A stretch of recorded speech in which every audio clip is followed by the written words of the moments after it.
Ngegama ngobuthi abakulula ngakazi inkosi yakhe ithenaneni eshawudo ushampion mahlati kweziphephandaba mthethe kojama uhlabusamila sibekele ondlunkulu yakwadlashiye volele kweliphesha mzaco ikhomba manguni nangisejamile phela ubhejane emama waphesha uzusiza usiqoqolele ukuna kandaba indidane eyadidiza insuku namhla kwandaba yobuya phesheya uZulu nendlunkulu eyibheke ngakusasa kanti inkosi bengayisolo indaba enziwe ngidolari lapha kwabamhlophe kwavula imgoqo ivalo kwamadoda amabili bekuvalo othuzulu omhlophe belo JJ Boshofu umehlomane kuze kwasamakhosazana uhlaba ubikelana hey uhlaba yawulawula inkosazana enkosi uKayishana uGretegane kwaShamase dlalana kanela kaBhusha eMandebeleni unyathi kandaba ePotos Makopela ebhatsele ngomanyasa obezalwa ngumadwala lapha kwadukuza kwesika Shaka hlaka lamakhosi wena wendlo wena wendlo ayade hlaka lamakhosi Emgeni eThekwini emgeni Shono Sho Yini samanzi makhulu Yini samanzi makhulu Zenzani Buthol kandaba hlalani phansi Zulu omnyama ndlela zemhlophe ngenxa yokuhamba kwesikhathi angizokulifunda ngisho ukulifunda leli iphepha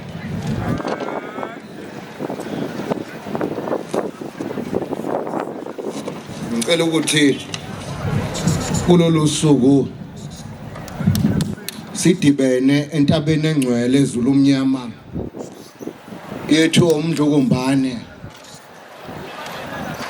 naye ngokuvashelwa zinyanda ezulu ehleze esihlalweni sikaphunga noMageba wakhanyiseleka ehleze esihlalweni ukuthi esandlwane uNkulunkulu idlozi lwehlela othini Zulu omnyama ndlela zemhlophe ngicela ukuba ngimukele Ndunankulu kaZulu Thula Sizwe mfundisi Buthelezi abatwana basedlunkulu abakhona sekela Ndunankulu inkosi Chiliza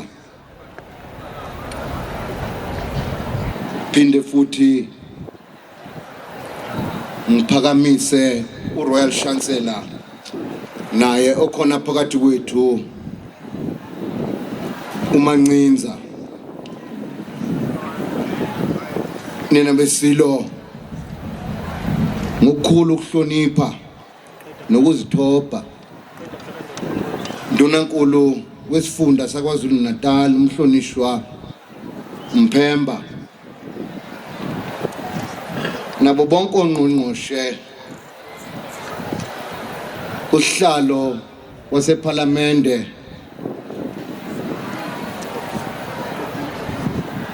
mama wami uhlezi ukhona njalo lokungahlala esihlalweni angikhumbuli nangelilodwa ilanga ugeja lolu suku mama wami ngiyathokoza speaker inkosi esifundeni inkosi uShinga omele amakhosi esifundazweni sakithi kwaZulu Natal inkosi yesizwe kubalekile ukuthi nawe khona phakathi kwethu ngokukhulu ukuzithoba ngibingelele bonke ondlunkulu bezigodlo abangondlunkulu bami ngeke ngibadalule ngamagama niyabesilo bakhona bonke umphathi wohlelo mntwana waseyibindini ngithokoza kakhulu ngqongqoshe umhlonishwa ubaba ngiyathokoza kakhulu ngqongqoshe wami Kabisa sihlezi sibambene nawe ngoba yonke imisebenzi yalapha eDlukulu ingaphansi kwakho. Ngiyathokoza kakhulu ngqongqoshe Kabisa. Nabesilo ngingakhohlwa sinenhlahla enkulu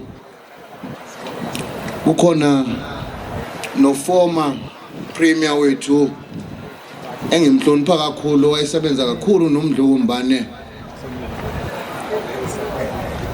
ubaba umhlonishwa uZweli Mkhize Gcwabe. Siyathokoza ukuthi ube khona nawe. Ngiphinde ngihloniphe kakhulu umnumzane uJeff Hadebe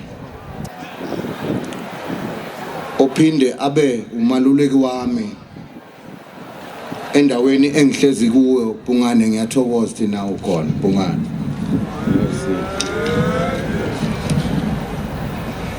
Nina beNdlovu ngithokoza kakhulu ukuthi sihlangene esandlwane namhlanje la khona sikwazi ukuthi sihlanganise siwuZulu sihlangane amakhanda. Washo uMdlovumbane wathi hlangana mhlathokaza naye Zulu mnyama kakusiqali lokho. Abantu bofika kulelizwe kuMdlovumbane yayikhona lenkinga.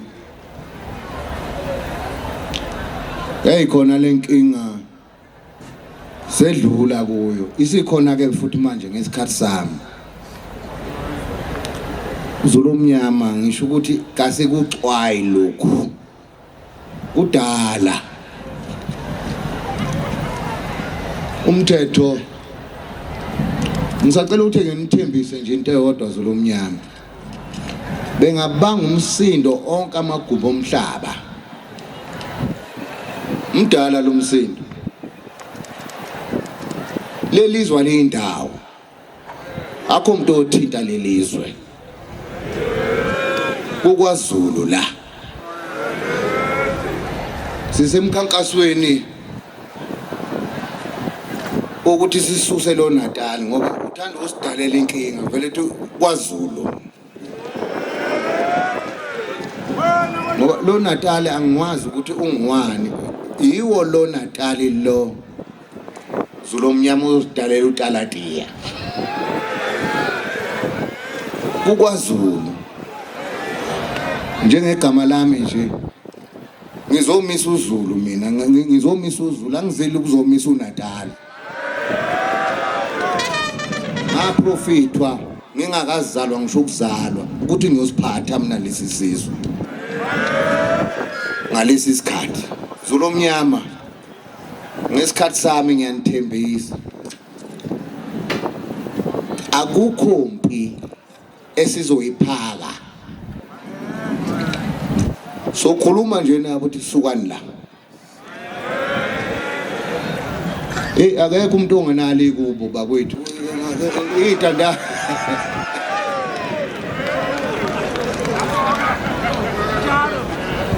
Kodwa Zulu mnyama sikhumbule futhi ukuthi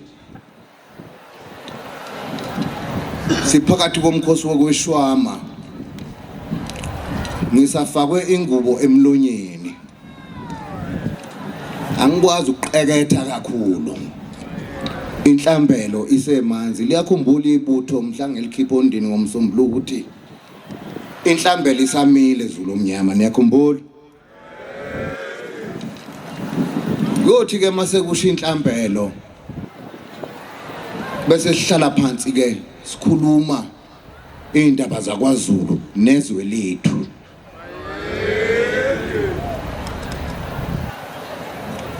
Ngiyintandane mina. Wahamba uMdlovumbane nomama ongizalayo wahamba. Kodwa ayikho intandane kwaZulu ayikho. Umntanakho umntanami. Niyangizwa? akekho umuntu la ongenalo iphakelo lakhe niyangizwa ake ngene lapha ke ezulu omnyama ukuze siqondisane nje lo mcimbi lo esikuwo namhlanje akusiwona umcimbi kahulumeni wayengekho uhulumeni uJininindi ePhakalembe wayengekho uhulumeni wayekuhulumeni kwakhona uZulu la manje uhulumeni engagaxeli ukuthi ngoba nakhe ephethe imali thina singenamali ngisenembuzo njalo ukuthi isizwe esicebe kangaka kungani sihlupheka kangaka nenkosi yaso khona ukungahambi kahle okunuka amakhala siza kulandela size sikuthole nina besilo uNkulunkulu ngizanimela unginikeze nina lesi sikhathi uNkulunkulu angisize nedlozi nomsamo kaZulu ngoba yimina ophethe umsamo wenu ngikhuluma nje ezibani zenu ziyasha kumanje zimile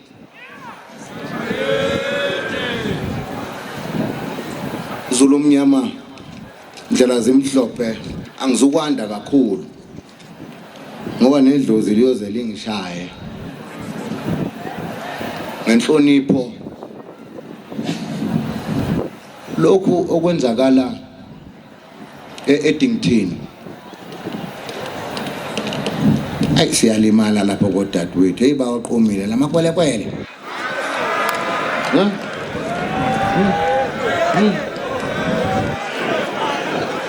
othi wani phela abashana sekhona abashana bethu manje kumele sihlale phansi izulu omnyama ngesichitha ingcubunga ukuthi sikuthini lokhu ngoba noma ngabe umshana wami uzalwa ekwelekwela alihambe ikwelekele sala umshana makumele kube njalo kodwa futhi izulu omnyama siyabudinga ukuthi sakhe ubuhlobo nezinye izizwe suzu singalwi eniyoqonywa nje butho lika Mageba ke niqonywe amavenda namalokhu khona la ekhaya bakhona aha naseZimbabwe kwelikamzilikazi bamaZulu ningakhohlwa singawulimaza umlando ososhangane eSwazini ngani namlando umfazi eSwazini namlobola nonke yini manje asiyibambe kanjalo uZulu omnyama ngibambisene kahle noPremier wesifunda ngibambisene kahle noNdunankulu wami kaZulu ngibambisene kahle futhi nomongameli wezwe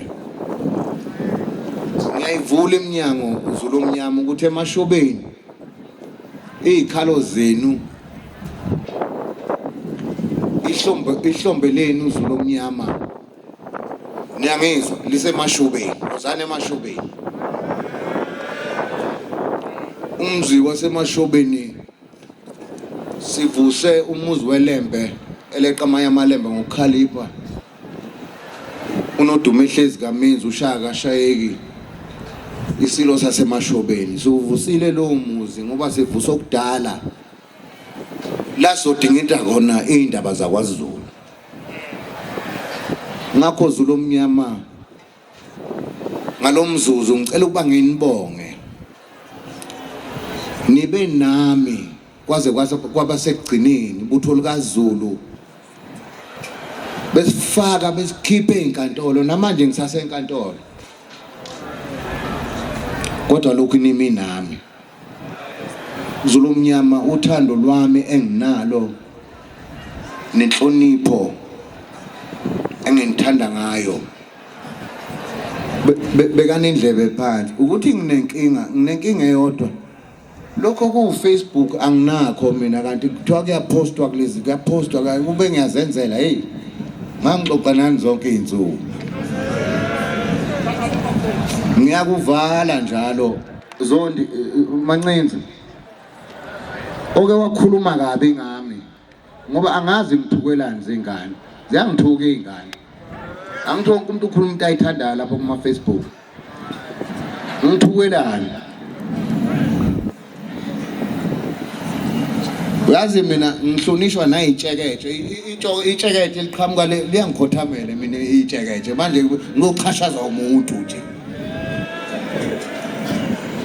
Zulu Mnyama asibe munye ngoba isihlalo engihlezi kuso simele ubunye nokuthula lesi sihlalo sikhandwe ngegazi nalesi sizwe siyayazi iphithini bengasisi ke thina empini siyakwazi ukungalala emakhaya sihlale ezintabeni abangasisi lapho asikho isidingo salokho Zulu Mnyama namhlanje kunento leni kuthiwa beauty likaMentshisi ngiyalivala namhlanje uthi likaMentshisi lolodwa nje lwashisizwe lonke leSouth Africa uthi likaMentshisi ngiyalivala manifuna ukulwa anoza nocela umnikezi wempi qala impi ephakwe yisilo iyanqoba impi ephakwe ngabantwana iyehlulwa nanti ishiyani ujinini into wayiphaka la ukuthi naseniyaphe eshiyana lalana bhaqabulwa khona abantwana base beshiselwa igazi bathi hayi sonqoba kanje lasoshawa khona ukuthi ingoyama ishongo kanje Mhlongo